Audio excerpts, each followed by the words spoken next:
Well, let's now welcome Executive Director and Head of Research on Macroeconomics of Money and Banking at Firstsource, Mr. Redge Nkosi, joining us via our Teams. So, Redge, a very good afternoon to you. Thank you so much for your time and welcome. Look, as we continue to seek clarity on some of the issues arising from the completion of the formation of the GNU. So, at this stage, citizens, and I'm quite sure some politicians themselves, are very eager to see who the president will actually appoint to the key economic cluster. So what are some of your predictions at this stage?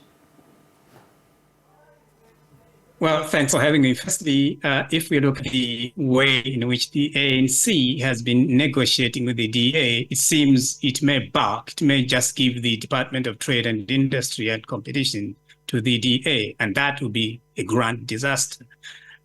We hope it is do that. We hope it's going to have, the capacity to say no. That is a very, very important ministry.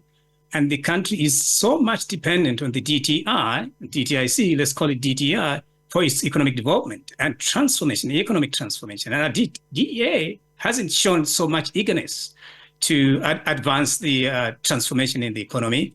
And you can imagine if this economy is going to be controlled by non-citizens or perhaps just non-blacks, that quite frankly has a low control. We think the ANC must stand up and say, we're not going to accept this, because there is a high possibility of the DA frustrating the transformation that has already begun. Oh, well, it hasn't been so spectacular, but still we need a person from the ANC or one from the progressive forces to be in that ministry. I mean, judging from the president's letter and response to the demand by the DA to be within this cluster, Redge, I mean, what are you thinking? What do you think? Do you really think that the president might just hand over, of course, that requested ministry at this particular point?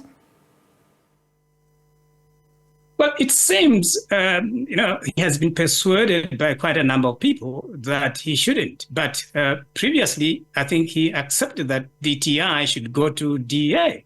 And you wonder why a person like the president should, knowing the stance of the DA, should in fact even accept in the first instance. It's very possible that, the president will give the DA, but he would have made the greatest blunder ever.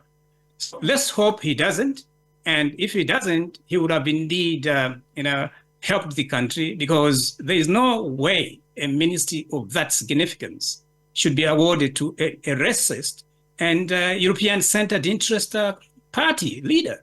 I think we shouldn't allow that. But I feel he may balk. The president may just say, well, okay, want to give it over to you, DA.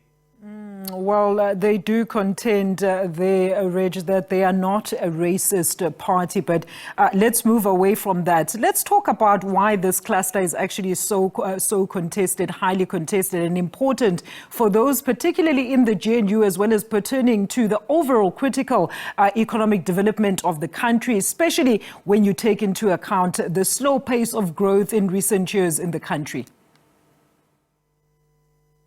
Well, South Africa hasn't transformed itself from 1994 in the manner people had expected.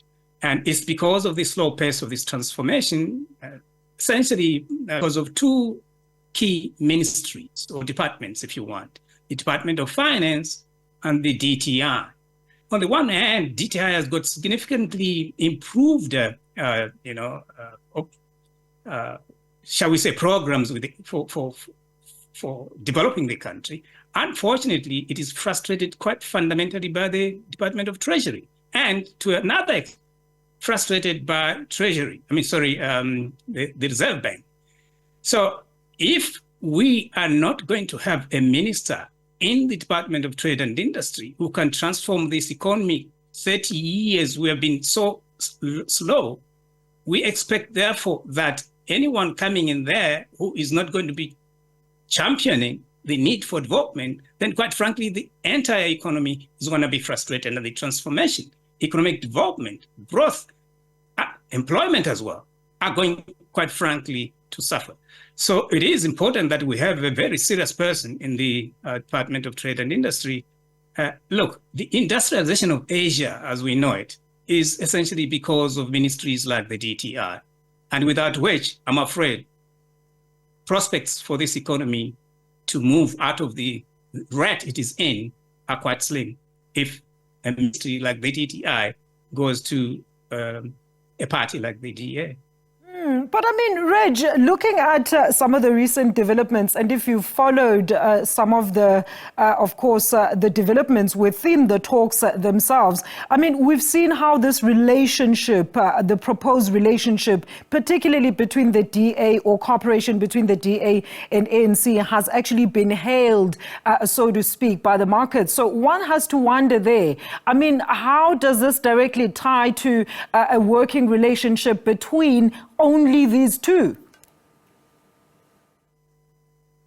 Firstly, we must be very careful when we talk about the markets. The markets in this country are essentially controlled by a few European people in this country. There are no African people who are actually controlling the market or participating in that market. To the extent that that is the case, European interests are the ones that are being actually sponsored.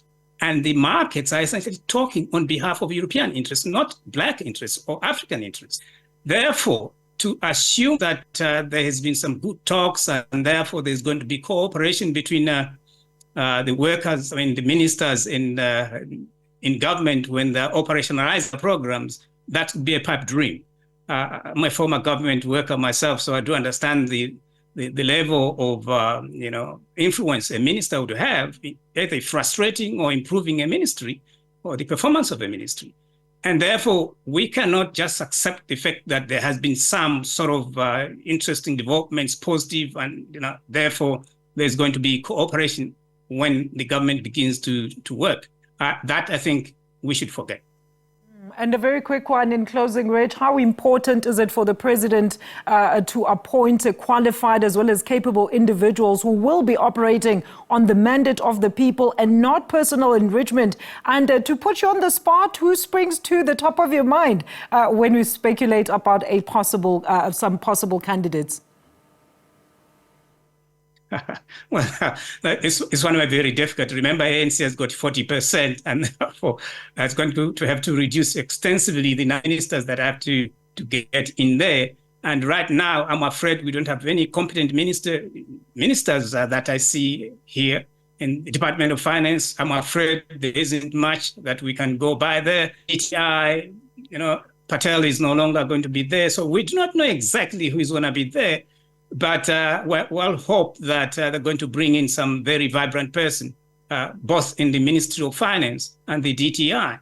I'm afraid it's very difficult to have to hazard a guess as to who those persons are. Thank you so much, Redge, for your input this afternoon. And sorry to put you on the spot there.